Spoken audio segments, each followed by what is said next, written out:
West Bengal regional school service commission southern eastern region থেকে দেখতে পাচ্ছি একটা নোটিফিকেশান ইস্যু হয়েছে, যেখানে টেট সার্টিফিকেট কালেকশনের কথা বলা হয়েছে। তো এখানে বলা হচ্ছে শুরু হলো প্রক্রিয়া 14ই জুন থেকে টেট সার্টিফিকেট। ওকে, হাইকোর্টের নির্দেশে কর্মরত সব শিক্ষকদের নিয়োগের সংক্রান্ত নথিপত্র ডিজিটাইজ করার কাজ চলছে রাজ্যে, যেটা আমরা জানি অলরেডি আমাদের বিভিন্ন ডকুমেন্টসগুলো জমা দিতে হয়েছিল হার্ড কপির আকারে এবং IOSMS পোর্টালে বিভিন্ন তথ্য দিতে হয়েছিল।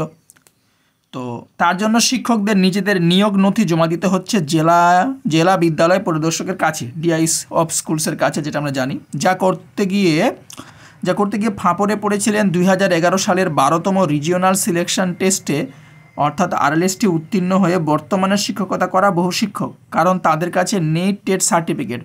সেই শিক্ষকদের আবেদনের সাড়া দিয়ে তাদের টেট সার্টিফিকেট দিতে উদ্যোগী হয়েছে স্কুল সার্ভিস কমিশন। বেশ, ইতিমধ্যেই কমিশনের আঞ্চলিক দপ্তর থেকে জারি বিজ্ঞপ্তি অনুযায়ী 14ই জুন থেকে 5ই জুলাই পর্যন্ত টেট সার্টিফিকেট বিতরণ করা হবে।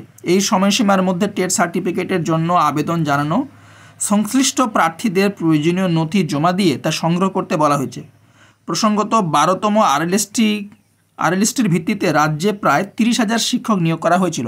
এবার কথা হচ্ছে, এই যে ডিজিটালাইজেশনের কথা বলা হচ্ছে সমস্ত তথ্য প্রমাণ দিয়ে, তো আমরা অলরেডি যে সমস্ত ডকুমেন্টসগুলো জমা করেছি সেই ইনস্ট্রাকশনের মধ্যে কিন্তু টেট সার্টিফিকেটের কথা ছিল না।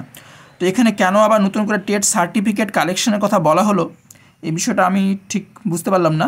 তো আপনাদের যদি বিষয়টি জানা থাকে আপনারা কমেন্ট করবেন, এবং সংশ্লিষ্ট সেই সময়ের যারা শিক্ষক রয়েছেন, যারা টেট সার্টিফিকেট কালেকশন করেননি, এই যেমনটা এখানে বলা হয়েছে, তারা অবশ্যই সেখান থেকে টেট সার্টিফিকেটটি কালেক্ট করবেন। Thank you so much, thanks for watching.